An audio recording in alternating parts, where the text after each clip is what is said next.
Hi, everyone. Thank you for joining us for today's episode of our AI Talks, a Patrick J. McGovern Foundation live stream series that's engaging the civil society champions who are representing our human interests in a tech-enabled world. I'm particularly excited about today's episode and today's guest, who is not only a champion for health equity, but also an advocate for opportunity. Opportunity that doesn't discriminate based on gender, but rather that celebrates the unique talent, drive, and creativity of women and girls all around the world. So it's my great pleasure to introduce to you Rouella Mendonca.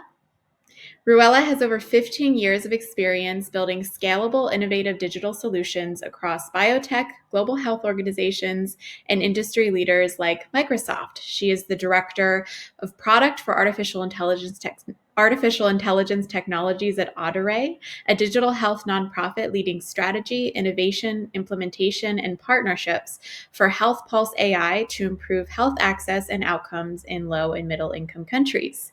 She has extensive experience delivering accessible health tech solutions and digital platforms that incorporate artificial intelligence, including computer vision, machine learning, large language models, and natural language processing. And for those of you who don't know me yet, my name is Yolanda Botti-Lodovico, and I'm the Storytelling and Advocacy Lead here at the Patrick J. McGovern Foundation. I'm a policy expert by training, a human rights advocate, writer, and AI for good enthusiast who's committed to amplifying the stories of changemakers and leaders like Rouella as they leverage AI to solve some of our biggest global challenges, to empower communities, and to really shape a better future for everyone. And to us, that future starts with real, meaningful gender equity, meaning that women and girls across every race and ethnicity, religion, age group, sexual orientation, and of course, women with disabilities have equal opportunities to thrive. Before I jump in, let me just express that here at the Foundation, we see every day the remarkable impacts of women's leadership in AI and what's possible when women see a problem and they commit to solving it. From women-led teams who've built predictive risk models to aid in earlier detection of breast cancer in resource-limited settings, to chatbots that provide real-time advice to young women and girls on their sexual and reproductive health concerns. But today, not enough women have access to the pathways and support in AI and digital training that they need to really shape the future of AI. And this stark gender gap is not without repercussions. A recent study from the Berkeley Center for Equity, Gender, and Leadership revealed a 44% gender bias rate across 133 AI systems, whereas 25% of those systems actually exhibited both gender and racial bias. So our conversation today will explore some of those important topics, from the broader gender gap in AI to how that impacts global health equity. And Rouella, I'd love to hear from you. You are among the 22% of women AI professionals around the world. And now you're working at the intersection of AI and health equity. Tell us a little bit about your own journey from your early years as a young computer engineering graduate to now leading product innovation at Audere. Thank you so much for that intro, Yolanda. So a little bit about myself. So I grew up in India and Kuwait and came to the US when I was 17 to do a computer engineering degree.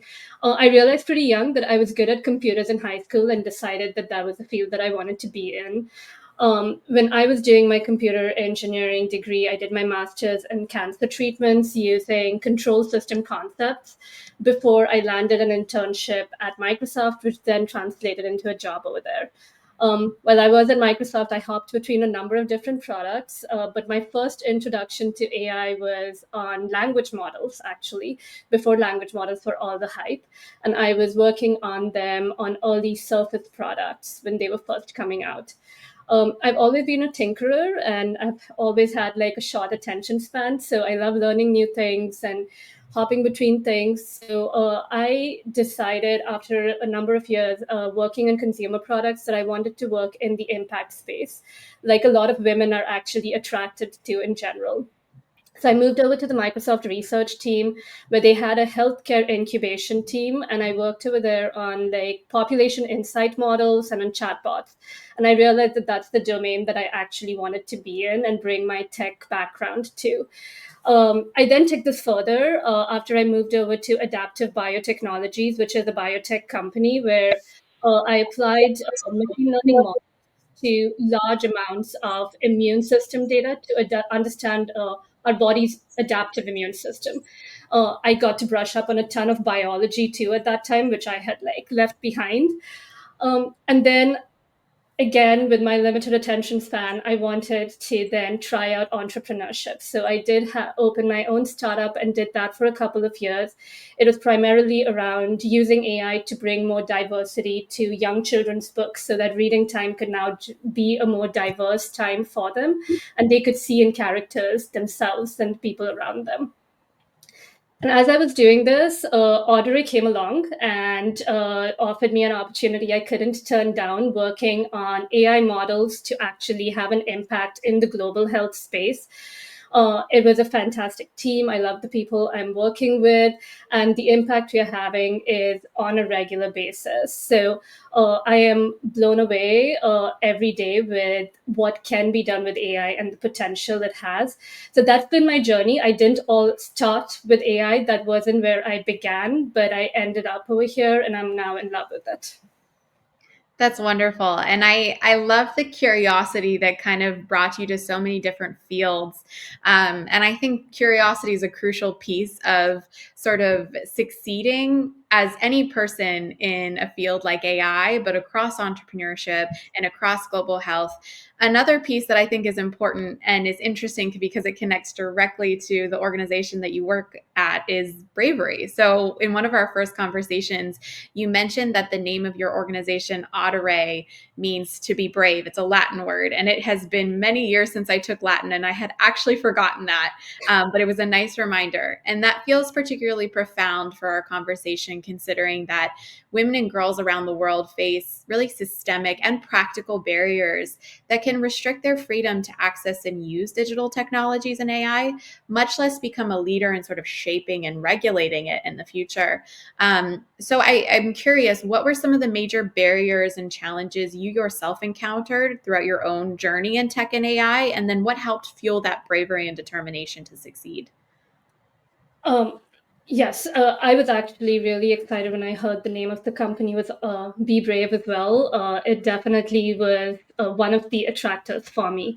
Um, Through my journey as a woman and as an immigrant engineer in the field of technology, which is so male dominated in general, I often had to sit, like, even when I was in college, in classes that were full of guys, where I would sometimes be the only woman sitting in my classroom.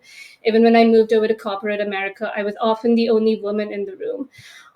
And initially, early on in my early days, I had to make sure I figured out ways to make sure my voice was heard, whether that was like leaning forward when I wanted to say something. Sometimes I had to stand up, I had to take a sip of water. So I would try to figure out little tricks just to ensure that people were paying attention to me and listening to me. I've worked in teams where no one looked like me, and I had to often get out of my comfort zone. Along with being like a woman, an immigrant, I also come from a culture that's a little more subservient. So I had to force myself to often like speak up in rooms. And this was especially important to me when I believed that it really mattered. And when I was the only voice in the room for users that are often overlooked, whether those were women, whether those were people living in other parts of the world. So it was very important for me at that time to get out of my comfort zone. I have to admit that I found a lot of like great allies along the way. So I didn't actually do this by myself. These were both men and women. I was very fortunate, unlike a lot of people in the world, to have like really good like managers and supportive managers throughout my career. And I realized that this was good fortune because that's not always the case. They gave me opportunities. If I was sitting in a meeting and I had a good idea and someone else said the exact same thing and my idea was actually ignored, they called that out in the room. They made sure that I was heard. They had my back. They gave me visibility. I think a lot of that is why I'm having this conversation with you today, Yolanda. It wasn't me alone. It was all those people, that community that was backing me up. And I think it's so important that you have supportive communities and you're boosting others because that's what actually brings communities up as a whole in general. These were just like my journey, like what helped fuel me along the way. But there are like other challenges, just being a person in tech and in AI in the global health space that add on to that, such as like, and the McGovern Foundation does a really good job about talking about the AI and its value, but it is often a struggle to be able to show the impact of some of this when there is no prior data. It's a new space, right? Or convincing folks who are not from tech about, in like simple layman's terms, about what we are doing, why it matters, and how it can actually add value. So in general, like there are multiple layers over here where barriers and challenges exist in the space. They exist from being a woman, they exist from being an immigrant, and like all of those kind of come together. That's wonderful. And everything that you're saying is sort of triggering ideas.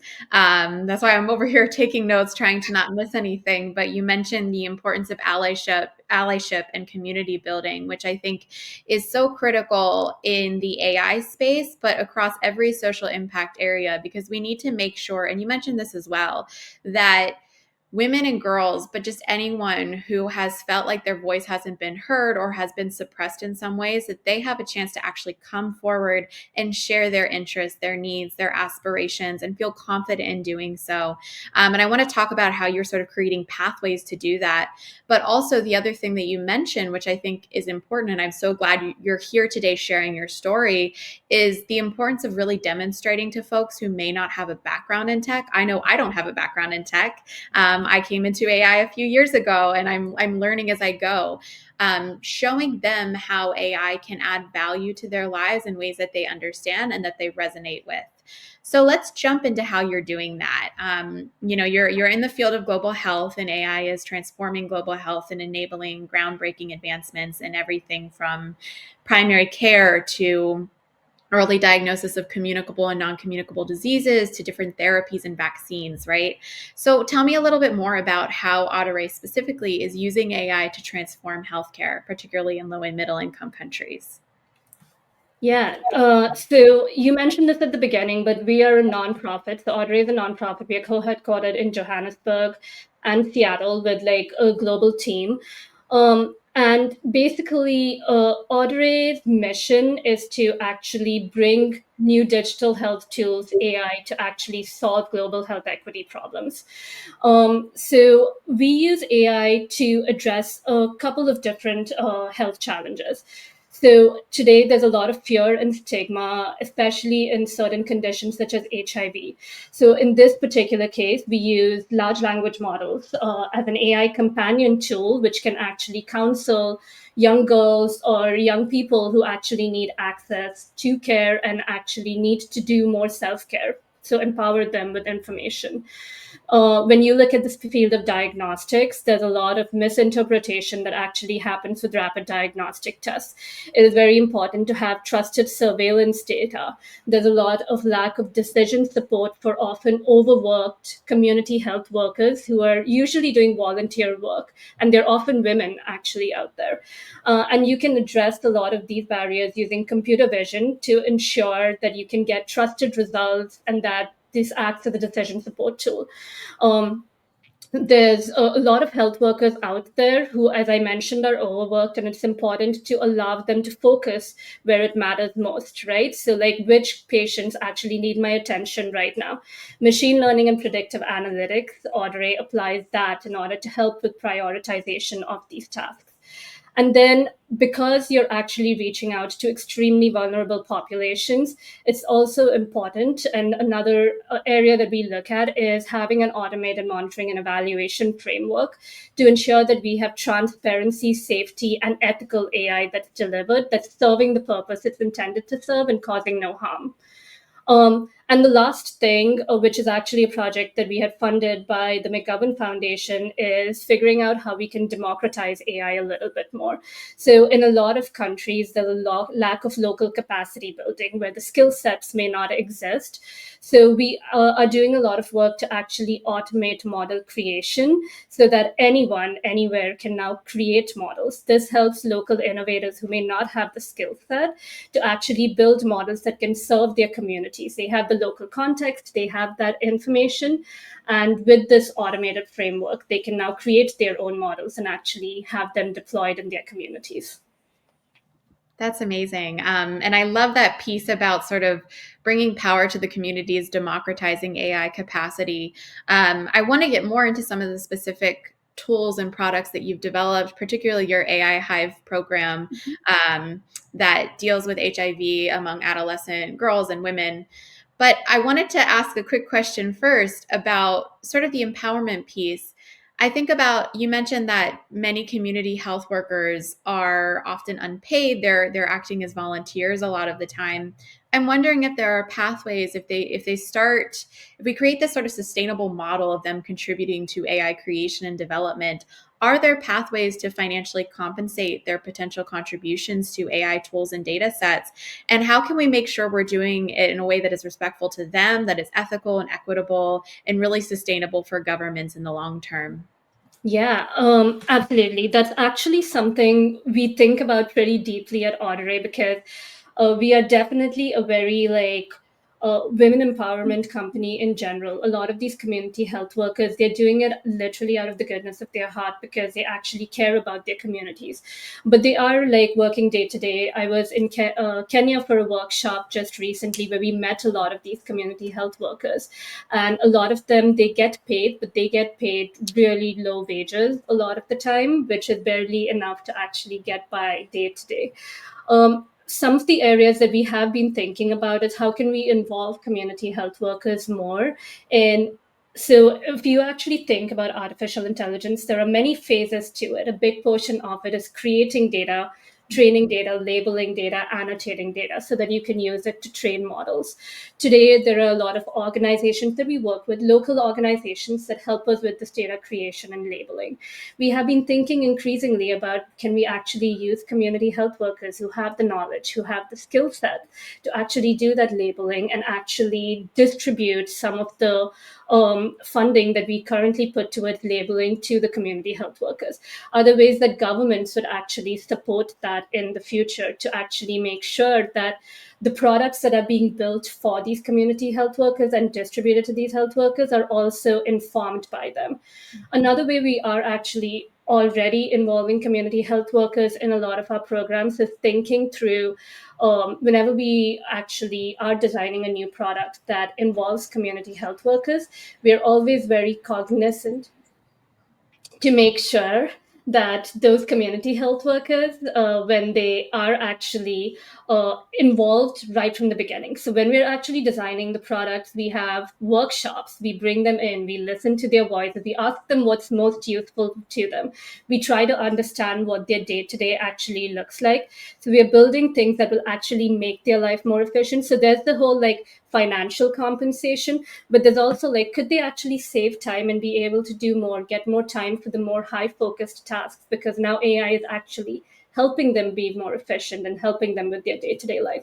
So those are the two pathways that I see. And I definitely think for the first pathway, and even for the second, it's so important to have the people you're building products for be in the room, be involved in the conversations, and be contributing to products right from the beginning. Awesome. And I love that aspect of making sure that the people who are benefiting from the products or who are intended to benefit from the products are in the room. And I'm going to get to that soon, just so we can dive into that topic a little bit more, because I think it's key for this conversation today. But sort of hearing about all of these different possibilities and thinking about the broader context of how there's this large gap in health outcomes for women and in health research for women because of decades of underinvestment in women's health. And we know that that impacts marginalized communities even more, right? So I'm wondering if there are ways for AI to help mitigate some of the unquestionable damage that all this underinvestment has caused in communities of women around the world. I think about, digital assistants that provide timely care advice to women, or, different data-driven platforms that strengthen our understanding of systemic racism in the modern healthcare system, at least in the US or in the global north. So how are you seeing this play out in your work from a global standpoint? What unique value is AI innovation bringing to women's health, particularly from an intersectional lens? So absolutely, Yolanda. Women's health has always been underinvested in and has resulted in damage. Some of it is repairable, but there's definitely a long journey over there. Some of the things that we particularly have been focusing on is because of the underinvestment in women's health, there is a fear of judgment or a lack of understanding by women of what their bodies are actually doing, their sexual health in particular. There's just like no good sources of information where they wouldn't actually feel judged in general. So AI has the potential to help bridge this gap. Just imagine, like, with us sitting in the room, if it's bad enough for us, take yourself out of those shoes for a little while. Think about how exponentially worse it is for a young woman in South Africa, where women are disproportionately affected by HIV, or a sex worker in Zimbabwe, or a mother in a rural area with a feverish child with malaria, where the nearest hospital may actually take an hour for them to get to. So, talking about that, here are some examples. So, I'll do this as ways of examples of how Audere is actually trying to solve this using AI.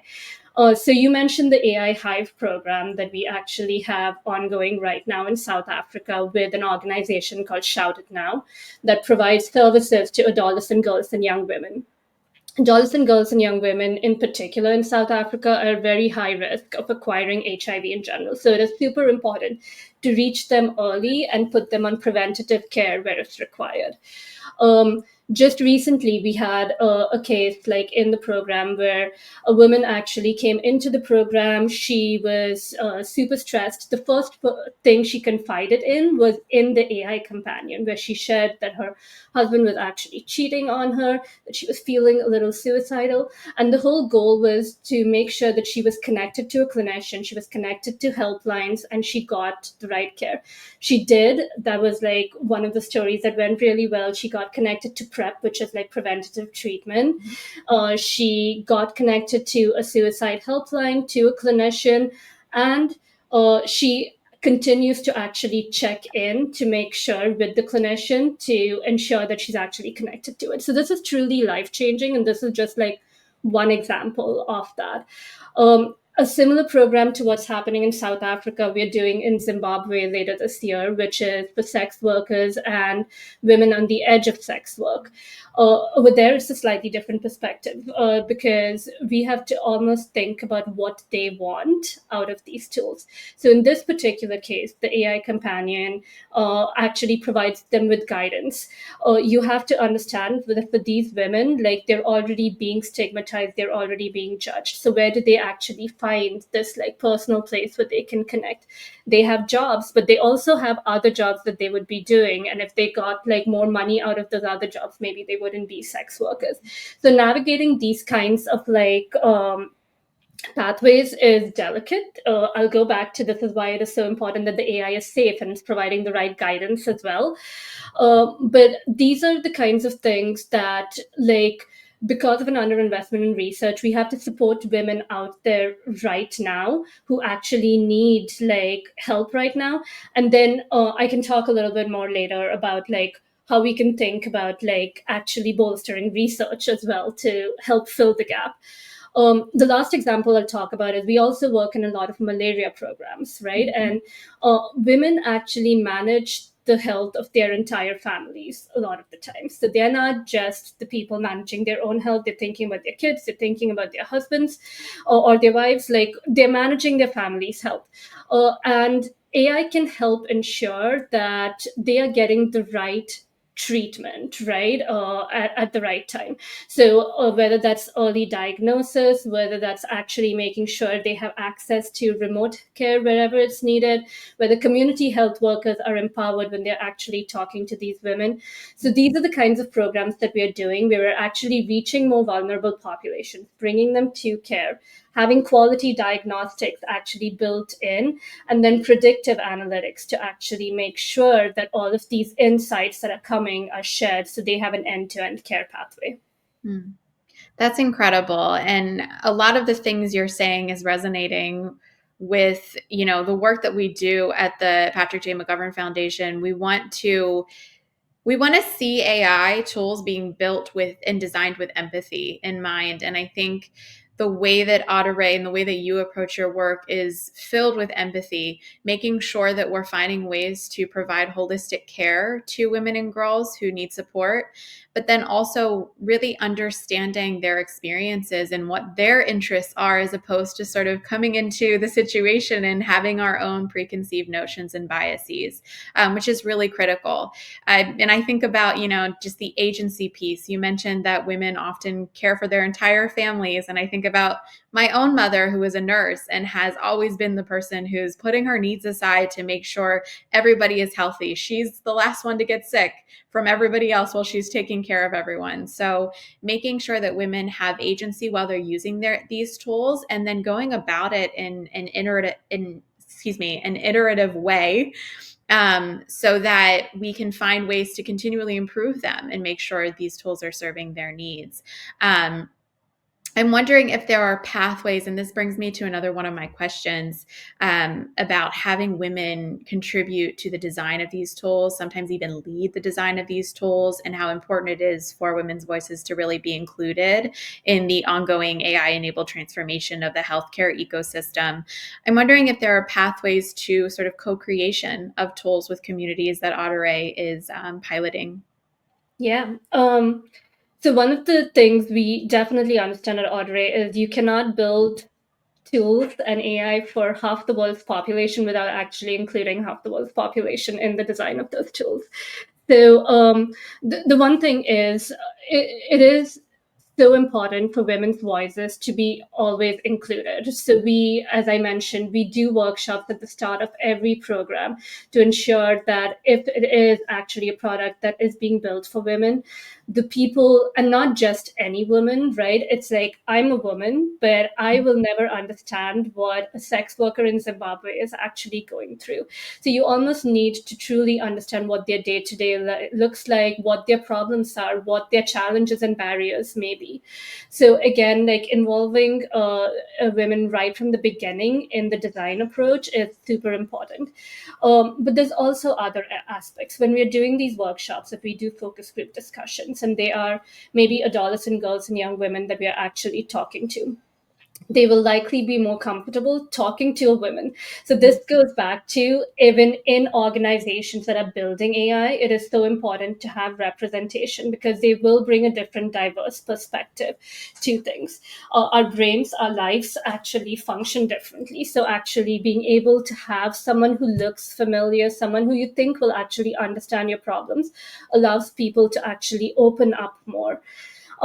The other thing is building trust. So if you actually have these communities and women involved right from the beginning, through the design phase, through implementation, through delivery, get early feedback, they're actually co-designing with you. You're not doing this by yourself with just input from them.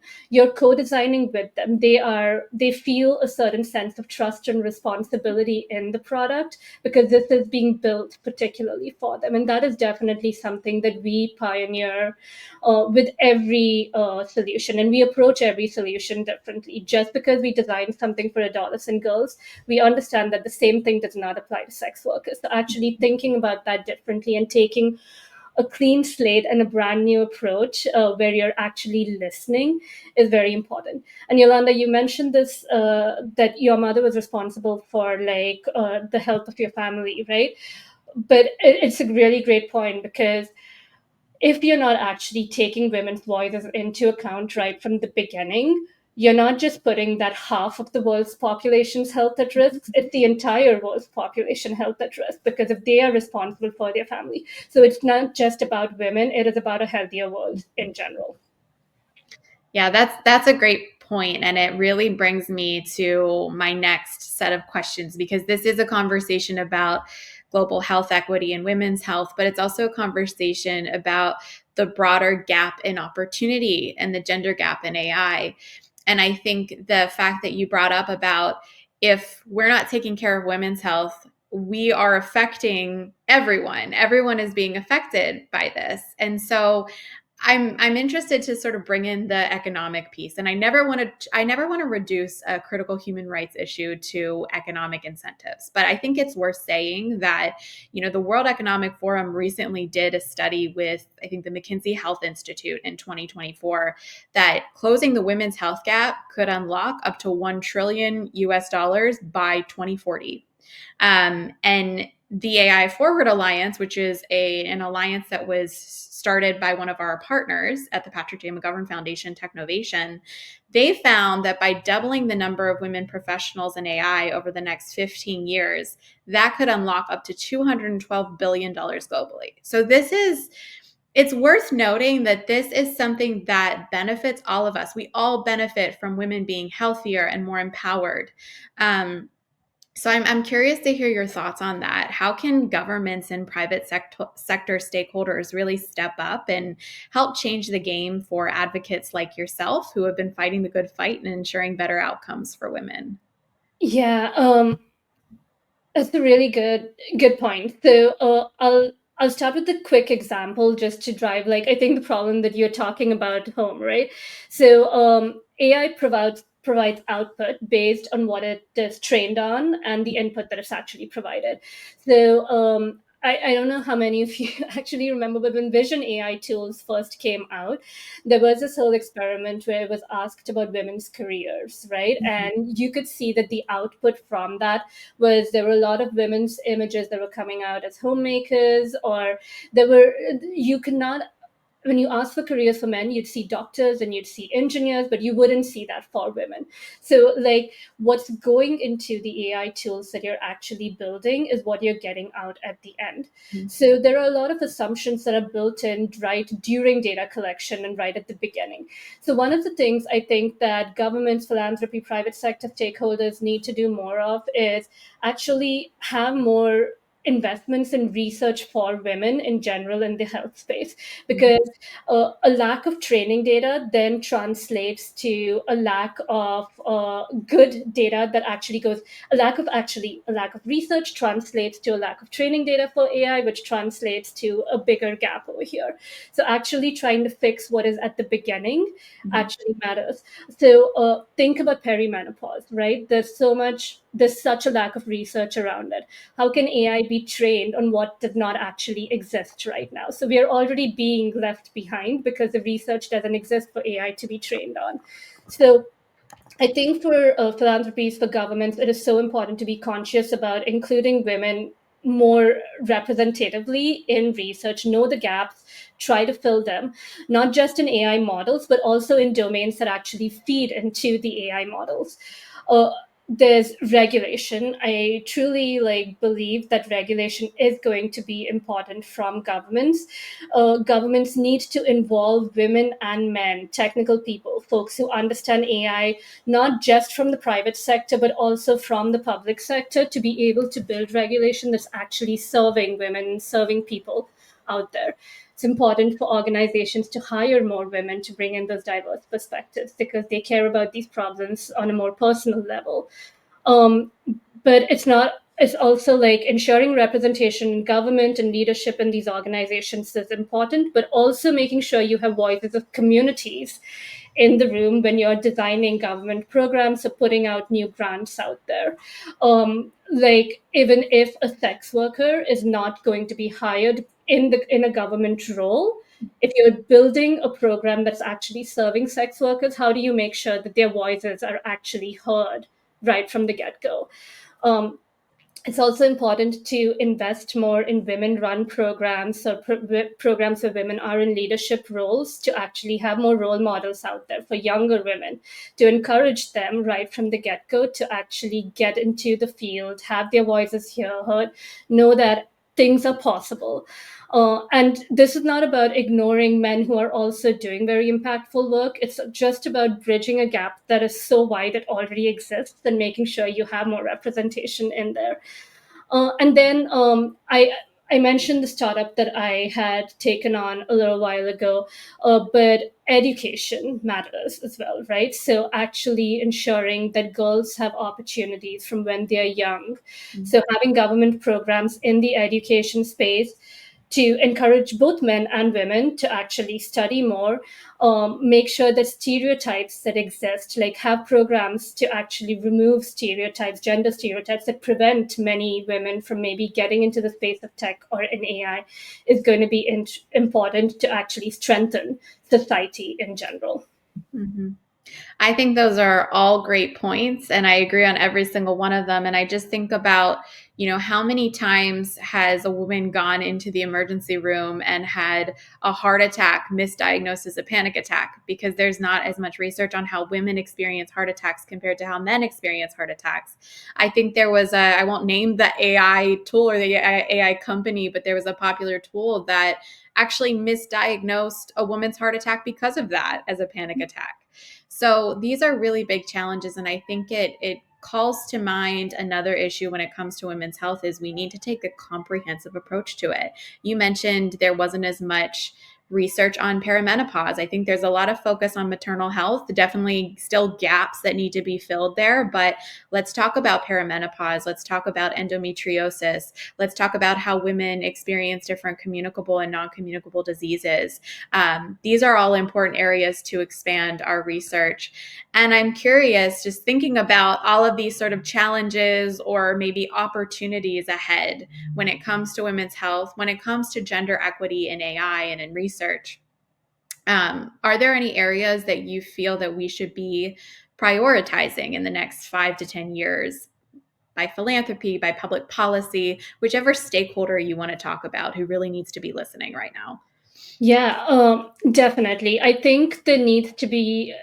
So the AI has definitely been growing exponentially right now, right? It's like we have had innovations in the past, and generally their trajectory is linear, right? You'll see gradual growth over the years. With AI, it's exponential, and we're just seeing things change dramatically overnight. So some of the areas I mentioned, regulation, I think it is important for governments to actually get more educated on AI, understand the risks, understand the benefits, and be able to actually have intelligent decisions. Some of this is already happening. We're seeing new AI policies come out on a regular basis, but how that actually filters down to individual countries and governments, that's still very much a work in progress. It is very important. And while I say that, yes, there's a lot of research that's actually missing right now that can feed into the AI tools, there is a good amount of data.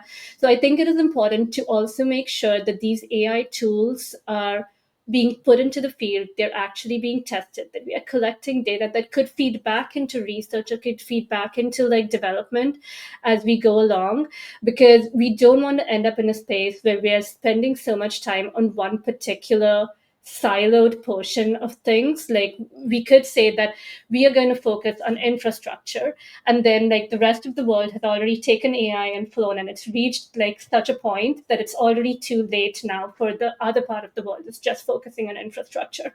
So the gap gets broader because of this exponential growth. So I think it's important to almost have like a parallelized approach when you think about philanthropical organizations or governments, where they're actually looking at different slices and investing in it separately. Invest in education and infrastructure as one section of it, but don't just do that. Invest in AI tools for data collection, for evidence building, because even if everyone does not have a smartphone today, if like one community has a smartphone, that's helping in building data. So tomorrow, when more people actually have access to these devices, we already have data that can actually feed into that and help scale these programs. Don't stop because you can't solve the problem for the whole world. Start Mm. small and be able to actually solve these smaller problems, because you're building evidence, you're building data, you're already like making the gap smaller, even if you're not completely closing it. So that those are the main things. Like if I was talking to philanthropies today, I would say like think about all of these in parallel, but also think, Yolanda, to the point you made about the comprehensive human. So a lot of philanthropy today may focus on one particular area. Let's think about HIV, but what if like, or let's think about malaria. But a human being does not only suffer from one thing. Someone could have an NCD plus have malaria. Mhm. Now, is that funded by two different programs? So are we thinking holistically about like this person as a whole and what is the right thing for them? So that's definitely one of the other things I'll highlight is I think we need more person-centered centered care versus more condition-specific care that we're thinking about. I love that. I love that term, person centered care. And I think it's critical and can apply to a lot of different areas of impact, but particularly health. I want to invite folks to start sharing their questions in the chat. Rouella has been a sort of fountain of wisdom and knowledge about this topic and so many topics. So please share your questions, your thoughts. We will get to those shortly. But you also mentioned education a few times, and I want to dive into that because a lot of young girls in particular are not encouraged to learn AI. Maybe that's starting to change a little bit, but maybe not fast enough. And I'm curious, do we think that maybe traditional school education is the best pathway to this? Or are there different pathways to educating girls and maybe young women and maybe even older women on how to engage with these tools and eventually even build them? Um, yeah, I think there are more innovative pathways for sure. Like a lot of what I learned in AI over my journey has been hands-on experience, right?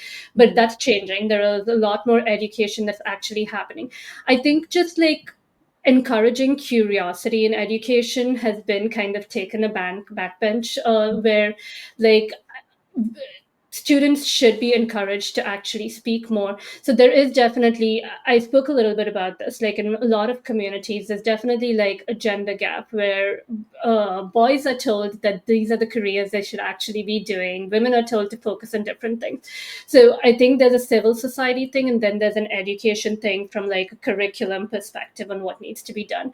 I think there needs to be more practical applications, and these could be like in an area where you can't actually afford to bring in computers to familiarize the young children with tech. Are there other like logic based exercises that you can begin to include? Because at the end of the day, a lot of like computer engineering, computer science, AI is applying logic to like tough problems that actually exist out there. So I think it is important for education, instead of the traditional method, to become a little more interactive, to actually have more hands-on exercises, to have things that are accessible. So you shouldn't need a very expensive device to be able to learn about computer science. So you shouldn't need internet in your household if you actually want to do your homework, right? Or actually do some coding. So making things more accessible is going to be critical in education in general. Also, like I mentioned this before, knowing that anyone can actually learn computers, so making like having it presented in a way that you don't have to look a certain way or be a certain gender to actually be smart enough to do this. I think that the whole, I remember being in college, Yolanda, and having someone who said, I'm just like, she dropped out of our computer engineering class because she was like, I'm just not smart enough to get the concept. And it made me step back and think that I'm sitting in a room full of like, there were like 70% boys, 30% girls in there. Was the curriculum actually targeting the right thing? I think back to my early days, I did not actually come into the field of computers because I felt a deep passion for computers. I am in the field of AI and computers because I feel a deep passion for the domain and the impact that I'm having. So, should education and should these courses be approaching things slightly differently, where we are not actually building it with preconceived notions about what people care about, and instead like have AI and computers act as enablers for what they actually do care about? Yeah, I think that's a great point. And I mean, I personally, and I'm sure plenty of the women tuning in today, or just folks who have explored AI and digital technologies, maybe when they were in their high school, physics or bio class. I think applies across STEM. Like, we didn't have as much support. Many times the AP classes were filled with boys, and we felt a little bit left out, and we didn't feel like we had those role models to look up to.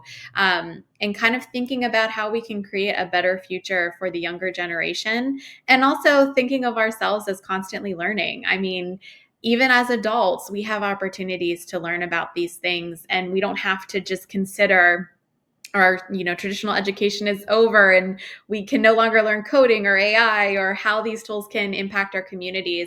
And I think that's not the right way to go about it. We need to sort of tune in now, which is great. I think a few questions are entering the chat, so I'll start with this one. How can people interested in AI get started if they can't afford or have the time to get a 4-year degree? That's a great question. That is an absolute great question. And I've actually been talking to a bunch of folks about this. So we are fortunate enough right now to be in a world where we have the internet in general. But there are tons of like really good courses you can take, and it depends. So this is the main thing. Like, what I ask folks is, when you say, how can people interested in AI, what are you interested in AI about? Do you want to learn about what AI is? Are you interested in vertical applications of AI? Are you interested in building AI in a particular way? And based on your interest, like, there are so many like fun YouTube videos that you can actually go and look at, which explain like AI as more basic concepts, so you don't actually have to have a lot of prior education.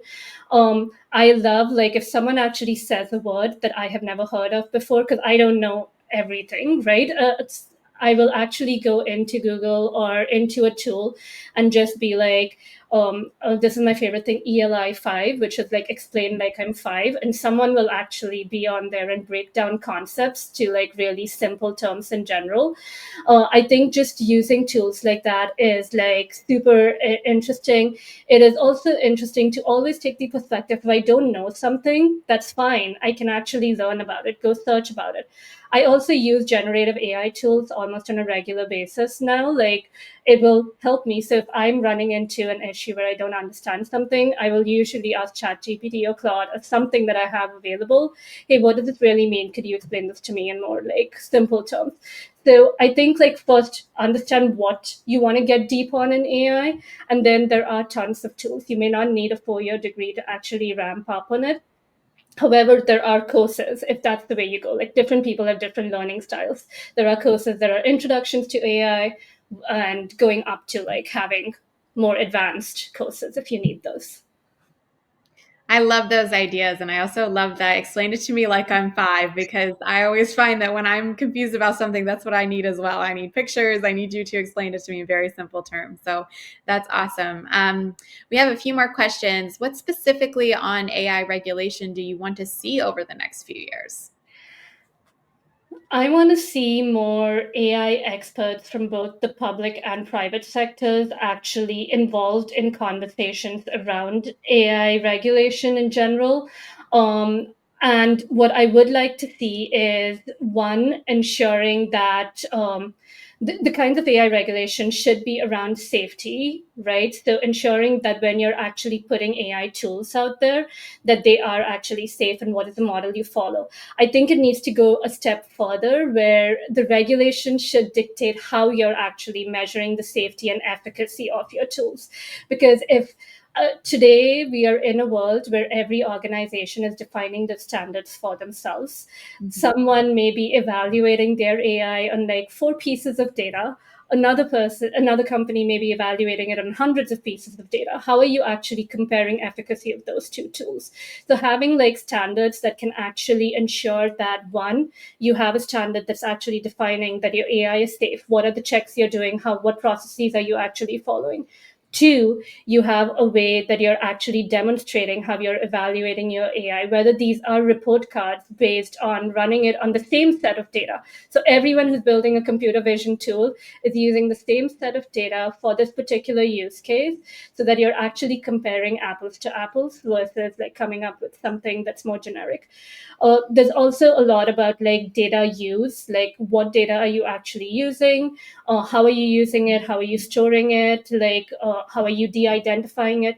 So there's a ton of work in regulation, but it's not going to happen unless you actually have experts in the room who can actually talk to what goes into building AI and what does effective AI actually mean.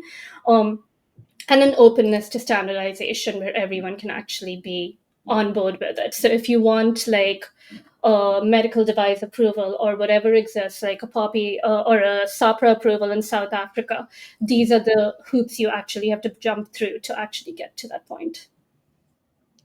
That's a great point. Thank you for that. I'm going to ask the next question so that we get through all of them. But this person says, can we use AI to make AI education more accessible, i.e., open up new channels for educating women and girls? Are there organizations that do this already? That's a good question. That is a really good question. To the first question, yes, we can definitely use AI to make AI education more accessible. I think there are like tools that could potentially be made available, for example, through WhatsApp, right, where you could actually have a way to actually learn using AI, where there could be predictive models that are in there that, based on your learning level or your skill Mm. set, it could adapt the way it actually teaches you. If Yolanda learns better with pictures and Rouella learns better with text, like, can the AI actually adapt to teach you in a way that you will actually understand it? So I think there are tons and tons of application of how AI can actually be used to make education more accessible, with or without internet. It depends on like what you actually have available. Organizations that are doing, I don't know any off the top of my head because I have been so deep in the healthcare space recently, but I refuse to believe that there aren't a ton of organizations that are probably already looking at this space. But if anyone else in the chat knows of any, please do like share over there. Absolutely. Please do share. And we have a few organizations that are working on more equitable learning outcomes just in general for children across low and middle income countries. Learning equality is a good one to check out. We just did a piece on them. They were featured in our Humans of AI for Humanity series. So feel free to check that one out. And then just in terms, I wanted to mention Technovation again, which is not necessarily using AI to teach young girls, although they are teaching young girls how to leverage AI to improve their own learning outcomes, but they're actually teaching young girls how to build AI that solves various challenges within their communities. I mentioned them earlier, so they're a good organization to check out as well. And there's plenty more that I'm missing, but please do share them in the chat if you have any additional ones. Here's one more question. How does Audere determine which products to prioritize building next or to focus on? Great question. So everything that we actually build, we build it taking a more platform and scale approach at Audere. So we tend to build like, so there are two ways you can build something. You can build something as a vertical, or you can build it as modules. We look at the more modular approach, which means you can take different pieces, kind of plug it together. You can customize different pieces as needed. So when we generally, like, obviously it is partially, to be completely honest, defined by the funding landscape, right? Where can we actually get funding for certain products in general? But the thing is, our focus is a lot on like building having catalytic funding to build things that can now be extensible. So we don't think of a specific condition, or we don't think of a specific thing as we're building out the platform. While we may have certain customizations that we put out, like the adolescent girls and young women program or the sex worker program, where we're customizing it for those things. However, tomorrow, if like someone's interested in an NCD solution, or in something that needs to be customized for education or for climate or for agriculture, the platform is very extensible.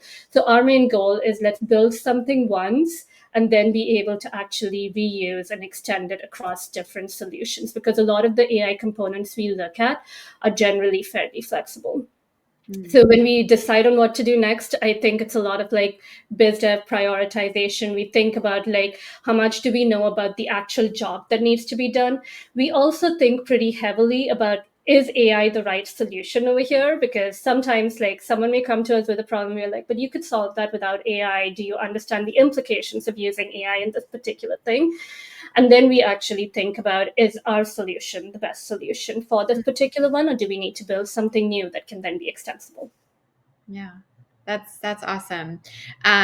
Wonderful. I think, we're coming up to the end. We have one more question about how this person believes that AI could be part of the solution, but more resources, both human and financial, are needed to make significant progress. They asked if there are other funders besides the McGovern Foundation that are taking up this charge. And I think we can add to that, what kinds of other realms of support can not only funders, but private sector, public sector stakeholders, community members offer to sort of drive this effort forward?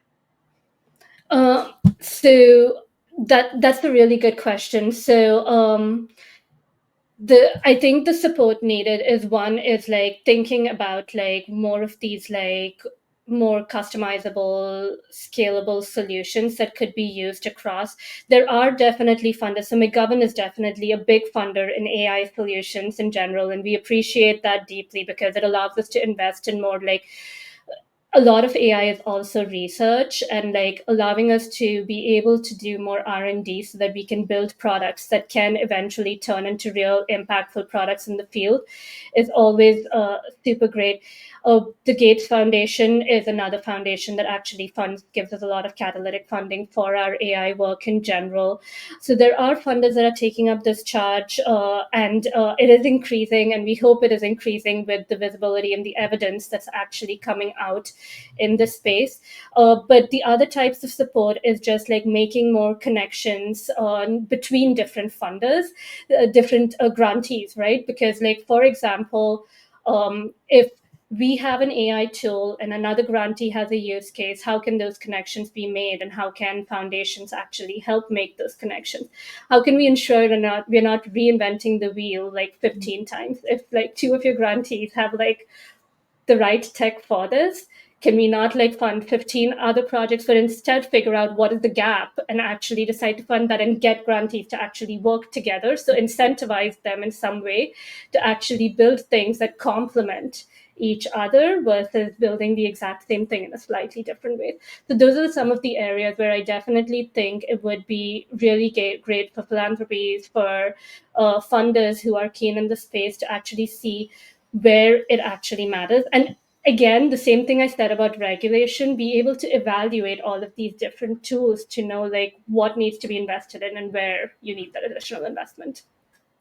Yeah, I love that. And I think, philanthropies are just as much funders as they are connectors. Sort of building these networks of shared impact is so critical to actually solving these really big, thorny challenges. Wonderful. I think that's all the questions in the chat for now, but I do have one additional question for you. I know we're coming off of Women's History Month, but I think all of these months where we're celebrating the accomplishments and achievements of groups of people, it's critical to keep that spirit alive all year round. So I'm curious, are there any women who you look up to who continue to inspire your journey as a health equity champion, as a woman in AI? I'd love to hear from you. Absolutely. There are tons of women that I actually look up to. I think top of that list is definitely, like, I come from a very strong family in general, and I definitely look up to my mom and my sisters. They're all strong, smart women, and they have never actually told me that I cannot do anything. So they've always pushed me forward, asked me to figure things out. Education was the top priority for my parents, like from the time I was very little, and they ensured that that was drilled into my head from an early day that that mattered. So my family for sure. I think I'm going to give a little shout out to my current manager who, like, after a long, long career journey, she embraced my differences. She gave me opportunities. She gave me visibility in general. My A lot of my managers and allies along the way, actually, they are my role models, because it was because of them that I was pushed forward and keep trying to do more. I'm not particularly the kind of person who will look at someone on TV and consider them a role model, so I'm not going to take like any big names from there. It is generally the people who surround me at every time, encourage me, boost me up, who are my role models and whom I see on a regular basis achieving more and doing more in general.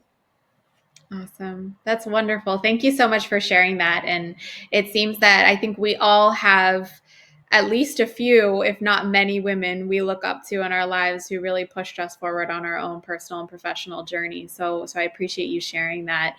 Um, Thank you again for taking the time to share all of your wonderful experiences. You've taken us all on a very enlightening journey to really understand the importance of putting gender at the center of our approach to AI innovation and regulation, especially in digital health, and doing that in an intersectional way. We've discussed the importance of closing the gender data gap and bringing more women and girls to the table in product design and regulation and giving feedback. And I think one thing is very clear based on this conversation is the fact that women and girls belong at the forefront of our AI future, not just as participants, but as really co-creators and leaders of an agenda for inclusion and shared progress. So thank you again, Rouella, for being so generous with your experience and insights. And thank you to our audience as well. We appreciate you tuning in, and we look forward to seeing you next time. Bye, everyone. Bye. Thanks, Yolanda.